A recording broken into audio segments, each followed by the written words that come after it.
미국 현지의 경제 동향과 소식들 전해드리는 맨해튼 나우 시간입니다. 오하이오 주립대학교 자산관리학과의 겸임 교수이자 JC 회계법인 대표로 계신 지호준 박사님 연결해 이야기해 보겠습니다. 박사님, 안녕하세요. 안녕하십니까? 네, 박사님. 지난주 바이든 대통령이 인플레이션 감축법에 서명했습니다. 다양한 산업들에 대한 혜택과 규제가 포함된 만큼 여러 의견들이 엇갈리고 있는데요. 미국 내부에서는 이런 법안이 통과된 것을 두고 어떤 반응을 보이고 있나요?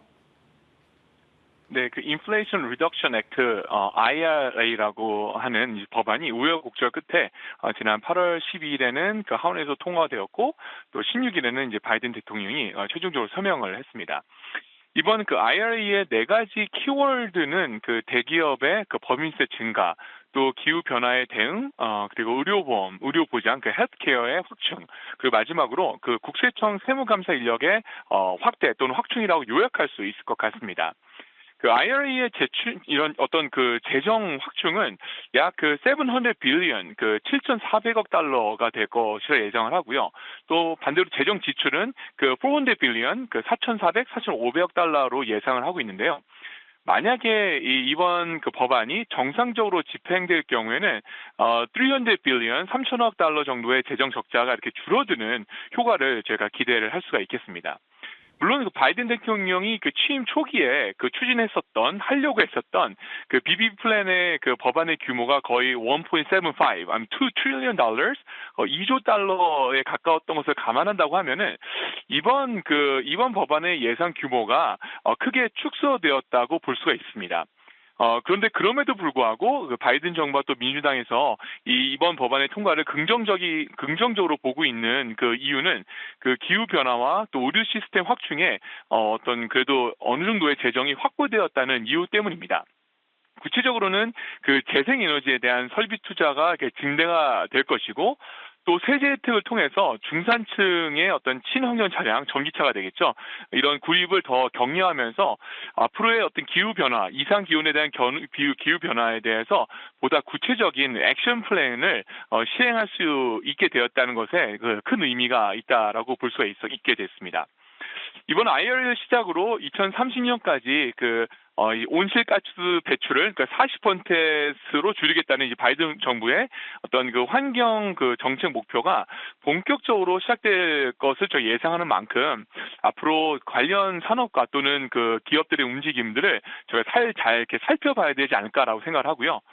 한편 이 세원 확보를 위해서 연매출 10억 달러 이상의 대기업들 중심으로 15%의 최소 법인세를 추가로 부과할 것이고 또 IRS, 미국 국세청의 그 세무 감사 인력과 시스템을 더욱더 강화 확대해서 개인과 기업의 탈세나 또는 그 어떤 조세 포탈을 최소화하겠다라고 발표를 했는데요. 이 팬데믹의 어려운 시간이 이제 막 지나면서 이제 정상화 궤도에 오르고 또 오를 것을 계획하는 자영업자들과 또 기업들에게 그 적지 않은 부담감으로 다가올 것이다라고 예상을 합니다. 아직은 이번 IRA 이 법안이로 인한 어떤 경제 효과에 대해서 구체적인 분석 또는 평가가 나오진 않았지만 그 세부적인 어떤 내용이 발표되기 시작하면서 여러 가지 크고 작은 변화들이 시작되지 않을까라고 또 예상을 해보게 됩니다. 네, 이번 인플레 감축법의 발효로 미국의 자국 우선주의에 대한 지적도 나오고 있습니다. 인플레 감축법이 글로벌 시장에 미치는 영향은 어떻게 될까요? 네, 말씀드렸던 것처럼 이번 그 인플레이션 리덕션 액트의 그 핵심 사항 중에 하나가 그 기후 변화에 대한 대응입니다. 그 전기차에 대해서 세제 혜택을 그 제공해서 어떤 일종의 그 탄소 중립 시대를 보다 앞당기겠다라는 그런 바이든 정부의 어떤 강력한 의지를 저희가 볼 수가 있었는데요.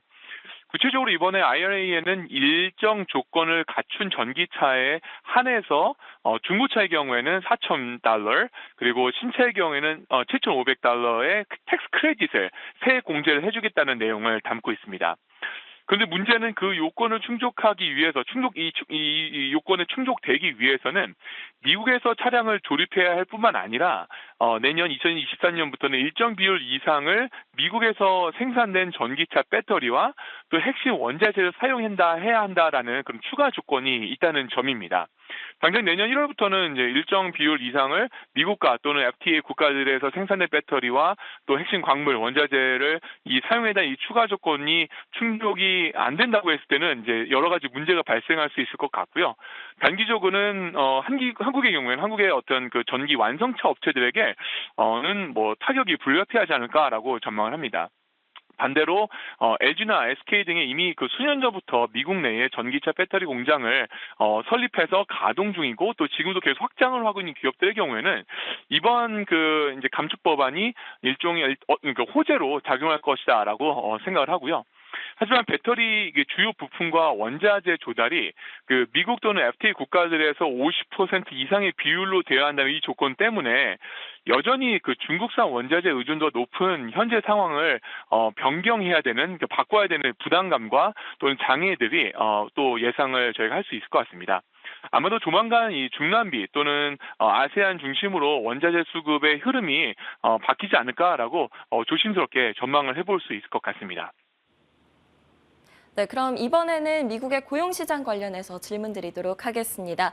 팬데믹 이후에 글로벌 공급망 문제가 대두가 되면서 많은 미국 기업들의 공장이 본국으로 회귀하는 이른바 리쇼어링 현상이 지금 진행이 되고 있습니다. 이에 월스트리트 저널은 리쇼어링으로 올해 35만 개 일자리가 창출될 것이다라고 이야기했는데요. 리쇼어링이 이 견조한 미국 고용시장을 더욱 뜨겁게 달굴 수 있을까요?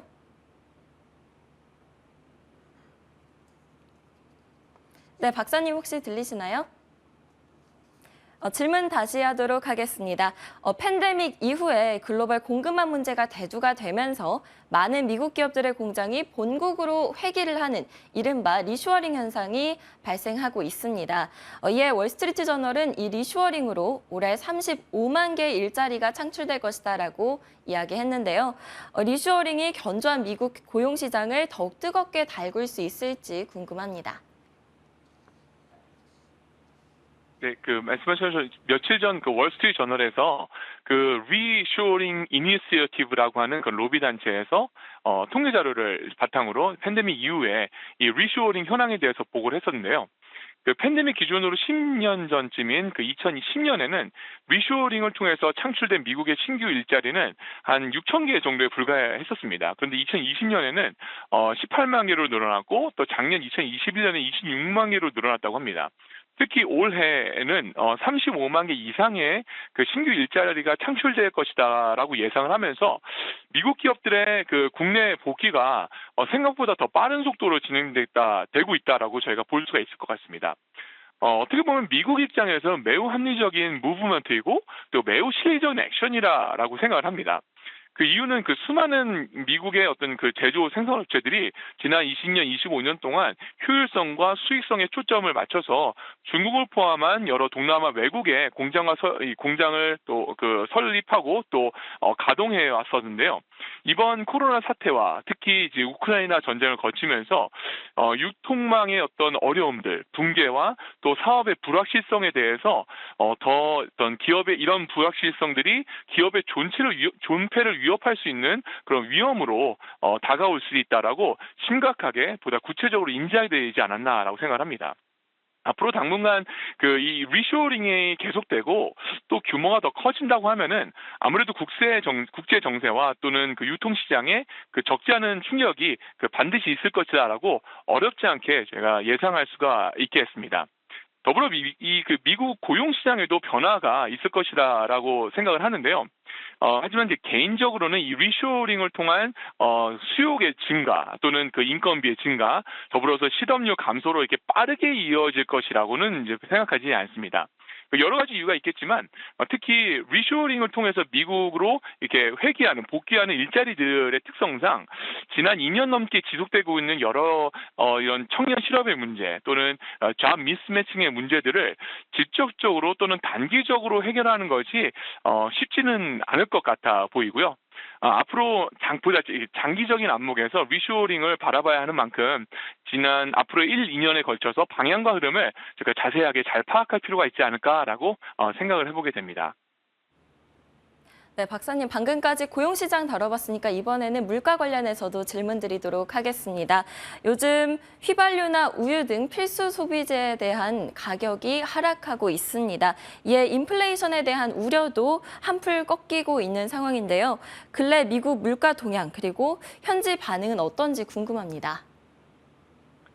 네, 말씀하신 것처럼 미국 그 소비자 물가 지수가 CPI 지수가 7월에 상승폭이 이렇게 낮아지면서 실물 경기에도 물가 상승의 어떤 오름세가 조금 이제 안정되고 있는 것을 저희가 볼 수가 있는 것 같습니다. 특히 이제 소비재, 필수 소비재 가격에도 크고 작은 변화들을 저희가 느낄 수 있는 것 같은데요. 우선 그동안 그렇게 가파르게 하락하고 있었던 휘발유 가격이 지난주 들어서는 조금 이게 조정세에 들어서는 듯했지만 또 이번 주에는 또 다시 이게 하락세로 이게 돌아오고 있는 것을 저희가 볼 수가 있고요.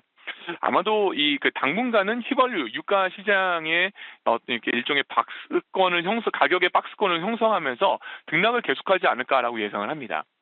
이번 인플레이션 그 리덕션 액트의 시행 시점에 따라서 또 향후 이제 전기차의 예상 수요에도 큰 변화가 예상되는 만큼 3, 4분기 또는 4, 4분기에 이 휘발유 가격에 의미 있는 조정이 한 번 더 있지 않을까라고 전망을 해보고요. 한편 이제 우유 가격의 경우에는 그동안 생산량의 뭐 증가 또는 소비 감소로 인해서 가격이 이렇게 하락세를 저희 보이고 있었는데 최근 이제 전 세계의 어떤 이상 기온 또는 폭염, 가뭄 때문에 낙농업과 또 축산업도 큰 타격을 입다 보니 이 가축수가 크게 감소한 상황에서 뭐 육류 또는 우유, 버터, 크림 등 여러 가지 이게 축산업 또는 낙농업 상품의 가격들이 조금씩 오르고 있는 것을 저희가 체감할 수가 있습니다. 이처럼 그 생필품 또는 그 필수 소비자의 가격의 변동폭이 아직은 이렇게 심하지는 않지만 그래도 데이터의 그 어떤 변동성의 위험이 존재하기 때문에 곧 있을 FRB의 그 이자율 정책에 대한 방향성에 대해서 저희 같은 관심을 가져야 되지 않나라고 또 생각을 해보게 됩니다. 네, 지금까지 오하이오 주립대학교 자산관리학과의 겸임 교수이자 제시회계법인 대표로 계신 지호준 박사님 연결해 이야기 나눠봤습니다. 박사님, 오늘도 감사합니다. 감사합니다.